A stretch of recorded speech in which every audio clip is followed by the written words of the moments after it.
ఈనాటి సమావేశానికి సభాధ్యక్షులు ధన్యవాదాలు. నీళ్లు నిధులు నియామకాల మీద తెలంగాణ ఉద్యమం జరిగిందనేది అందరికీ వాస్తవం.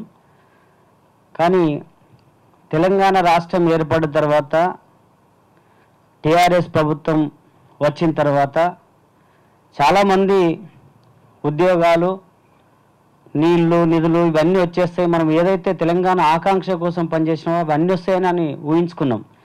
కానీ ఎప్పుడో ఈ 30 ఏళ్ళ కింద పోయినటువంటి కుల వృత్తులను అన్నీ కూడా బయట తీసుకొచ్చి వాటికి స్కీములు పెట్టి ఆ స్కీములకు స్కాములు తయారు చేసిండు. ఫర్ ఎగ్జాంపుల్ గొల్ల కుర్మలకు ఆయన గొర్రెల పథకం పెట్టిండు. నిజంగా గొర్రెల పథకం కోసమైనా తెలంగాణ ఏర్పడడానికి ఉద్యమాలు చేసింది, అనేక మంది అమరత్వం పొందింది. చేపలు వేసిండు చెరువులల్లో, చెరువులు కూడా చేపలేసింది కూడా సేమ్ దానికోసమేనా ఉద్యమాలు చేసిందంతా కూడా?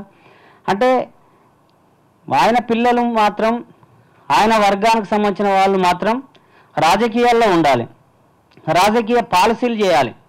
కానీ ఎస్సీ పిల్లలు, బీసీ పిల్లలు, మైనార్టీ పిల్లలు వీళ్ళందరూ ఏం చేయాలంటే ఎప్పుడో 30 ఏళ్ళ కింద 40 ఏళ్ళ కింద పోయినటువంటి కుల వృత్తులను ఏరుకుంటూ మళ్ళీ కుల వృత్తులు చేయాలన్నటువంటి సిస్టమ్ తయారు చేసిండు. సరే, స్కీములు మంచిగా కావచ్చు, కానీ వాటి వెనుక ఉన్నటువంటి అనేకమైనటువంటి స్కామ్స్. ఇవాళ మనము పచ్చదనం మీద అందరం ఇష్టపడే వాళ్ళమే, కానీ 25% మొక్కలు పెట్టి 100% లెక్కలు రాసుకొని 75% లోపల వేసుకున్నటువంటి సందర్భం. చేప పిల్లలు కూడా అంతే. అది ఇంత ప్యాకేజ్ ఉంటుంది, దాంట్లో 1,00,000 పిల్లలు, 50,000 పిల్లలు, 10,000 పిల్లలు అని చెప్తారు. ఎవరు లెక్కలు పెట్టాలి? అట్లా గొర్రెలను కూడా, అసలు గొర్రెలకు వచ్చినటువంటి స్కీమ్లో కూడా లబ్ధిదారు ఇచ్చినటువంటి అమౌంట్ 33,000 రూపాయలు అయితే లబ్ధిదారికి వచ్చినటువంటి వాటా ఎంత వచ్చింది? మొత్తం గొర్రెలను మళ్ళీ అమ్ముకుంటే 60,000, 30,000, 50,000కు ఎక్కువ కొనలేదు. అంటే స్కీమ్ మాత్రం 1,25,000 రూపాయలతో స్కీములు నడిచినాయి. అంటే ఎంత పెద్ద స్కామ్ అది! ఈ రకమైనటువంటి అనేకమైనటువంటి స్కామ్స్ చేసినటువంటి తీరు ఈ ప్రభుత్వం కూడా. నిజంగా ఉద్యోగాలు వాస్తవంగా చెప్పాలంటే ప్రభుత్వము ఇంటికొక ఉద్యోగం అని ఆ రోజు చెప్పారు, కానీ అన్ని సాధ్యం కాకపోవచ్చు. కానీ కుటీర పరిశ్రమలు ఏర్పాటు చేస్తే అనేకమైనటువంటి ప్రభుత్వానికి ఎకనామిక్ డెవలప్ అయ్యేటువంటి పరిస్థితి ఉంటుంది, అందరికీ ఉద్యోగాలు వచ్చేటువంటి పరిస్థితి ఉంటుంది. ఫర్ ఎగ్జాంపుల్ ఇప్పుడు ఉచిత స్కీములు అనేక మంది పెడుతున్నారు.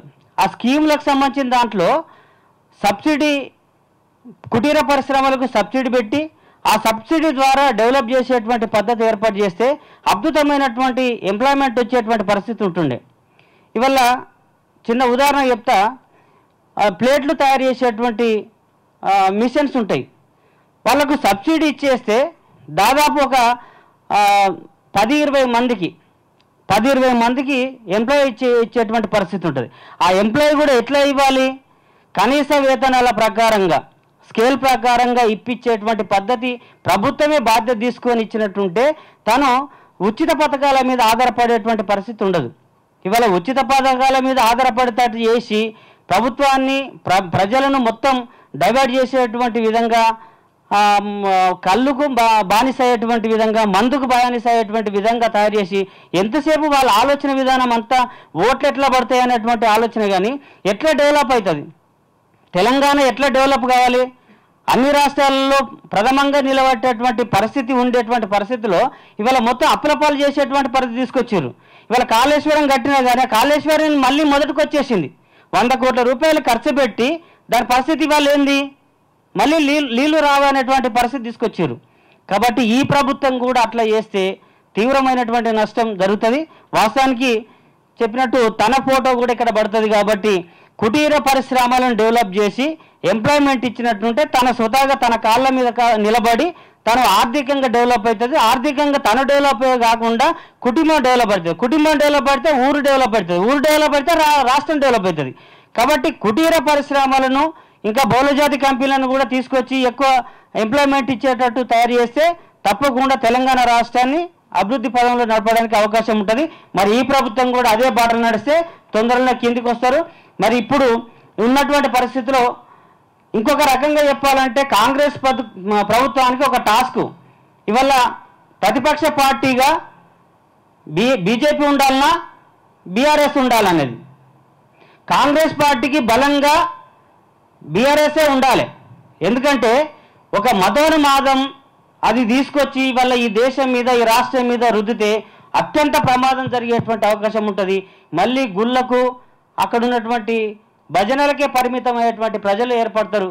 కాబట్టి ప్రజలు స్వేచ్ఛగా స్వతంత్రంగా బతికేటువంటి విధంగా ఉండాలని నా అభిప్రాయాన్ని తెలియజేస్తూ సెలవు తీసుకుంటున్నాను.